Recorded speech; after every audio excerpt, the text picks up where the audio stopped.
Nagaan Waaqayyo bakkaa fi iddoo jirtetti dabalee isiniif haa baay'atu. Akkam jirtu kabajamtoota jaallatamtoota hordoftoota na hordoftuuf. Egaa barumsa babbareedaa waliin babbarannaa turreerra. Guyyaa irraa kanas barumsa baay'ee nama gammachiisu waliin ni ilaalla jechuudha. Barnoota babbareedaa lama waliin ilaalla har'a.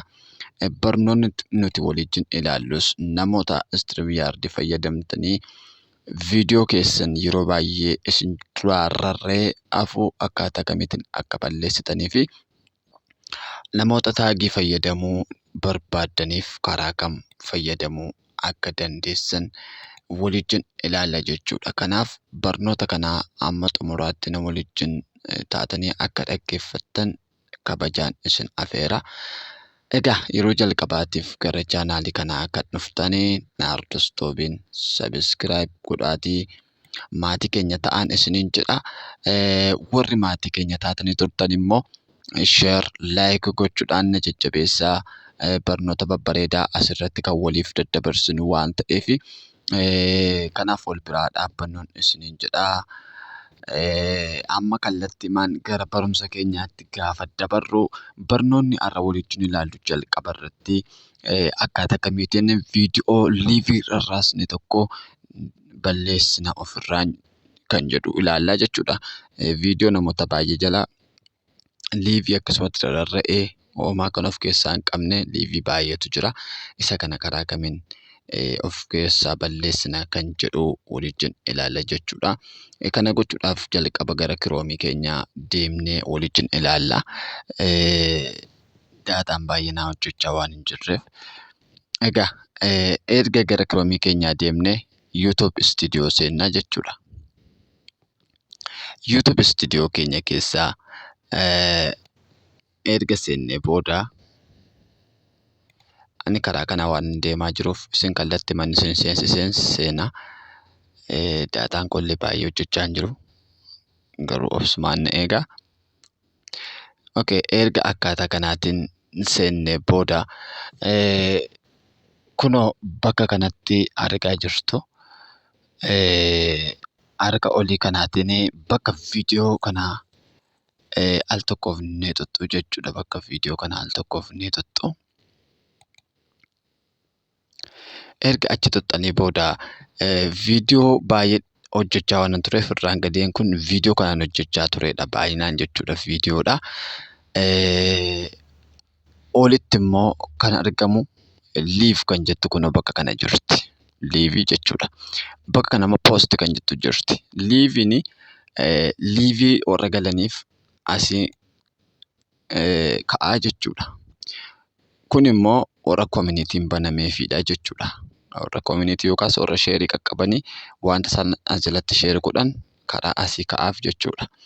Egaa nuti kan balleessuu barbaanne liivii rarraafne hambifnedha waan ta'eef liivii jala dhufnaa jechuudha. Liivii jala dhufna.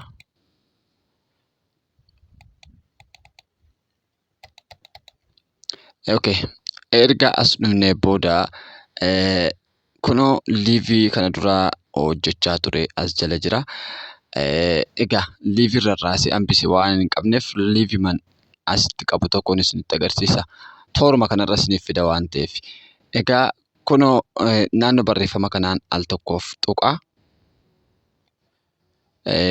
Ergasii tuqaan sadii kunoo cina kanaan naa dhufti jechuudha. Ergan barreeffama kanarra al tokkoof tuqee tuqaan sadii kunoo cina kanaatiin naa dhufti.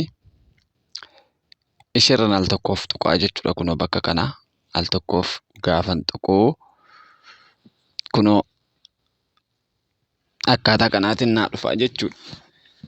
Ergasii dileet kan jedhu kanarratti dileet godhee keessaa ba'aa jechuudha. Amma viidiyoo kana balleessuu waan hin barbaanneefanii irra taree jechuudha.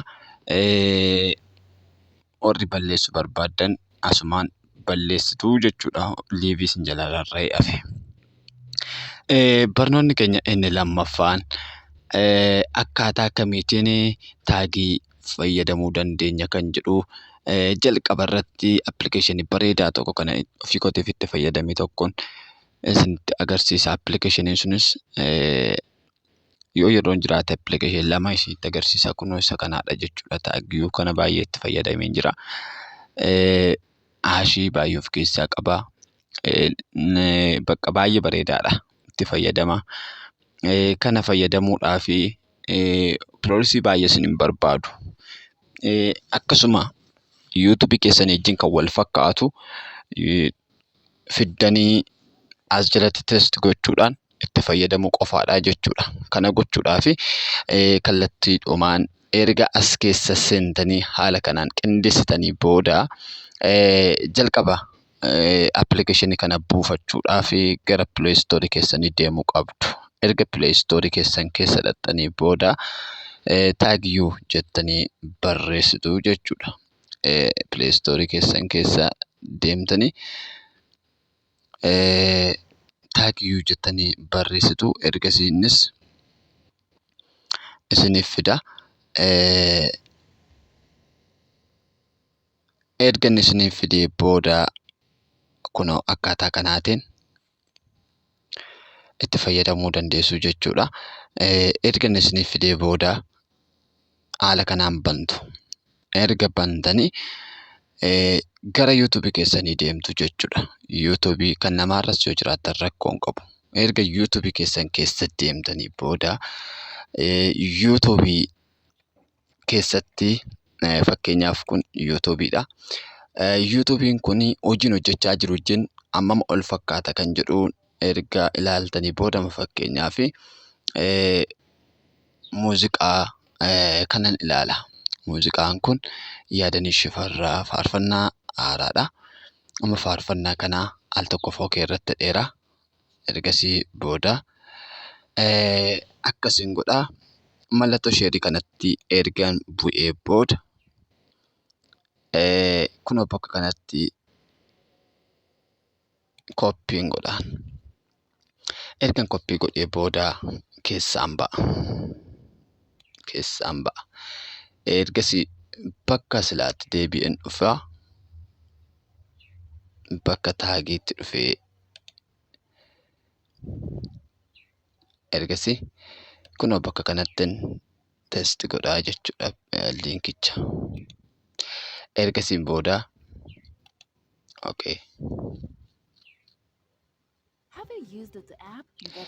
egaa beeksisa isinitti fiduu danda'a.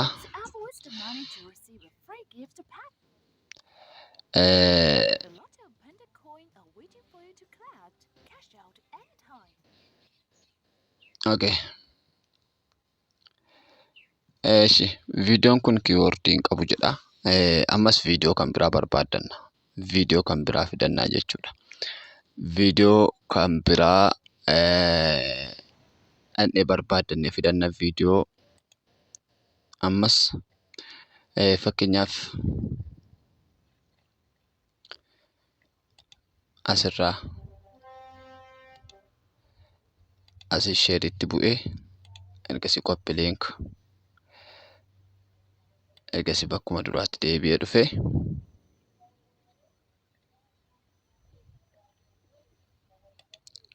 koppi liinkiin godhaa jechuudha. Kun saanduqa kana keessatti koppi.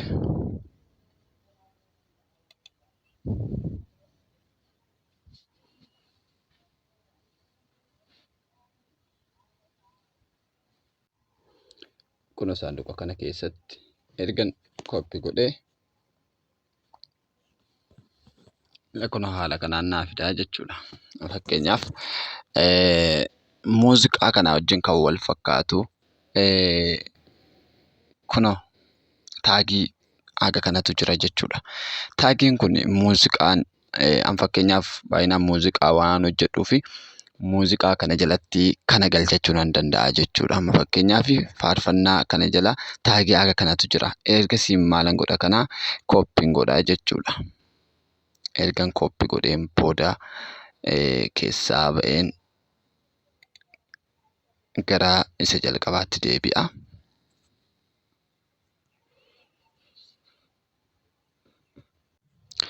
Ergan koppi godhee booda amma fideen gara yuutuubii kootii galcha jechuudha. Ergasii booda as yuutuub istiidiyoo koo keessan dhufa. ergan dhufee viidiyoo sana wajjin wal fakkaatu al tokkoof tuqa fakkeenyaaf waan ta'eef kanumarraa tuqee al tokko fudhadha jechuudha. Ergasii bakka iskiriptoo fakkaatu kana al tokkoof nan tuqaa. Kunoo as taayitilii as diskiripshinii jira. Diskiripshinii koo jala al tokkoof nan tuqa jechuudha. Ergasii kunoo duraallee itti galchee waan jiruuf ammas al tokkoof nan tuqa. Kunoo amma kanan achi koppii godhee dhufu guutummaan kunoo asii kaasee haga asiitti jechuudha.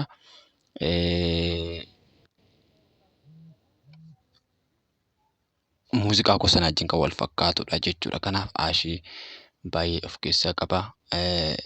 Viidiyoon koo viidiyoo sana wajjin walitti aanee ni dhufa jechuudha. Kanaaf akkaataa kanaatiin yoo fayyadamtan viidiyoon keessan baay'ee daawwatamuu ni danda'a. Ergasii seef gootu jechuudha. Kana fakkaata. Barnoota biraatiin amma walitti deebinutti nagaadhaan turaa. Barnoota irraa keessatti waan baay'ee waliin baranneerra jedhee yaada. Namoonni haaraa taatan yoo jiraattan immoo ammumaa na hordoftu sabiskiraayib gochuun maatii keenya ta'uu hin dagatinaa isiniin jedha. Kanaaf sabiskiraayib gochuu hin dagatinaa. Jabaadhaa eebbifamaa. Baay'ee.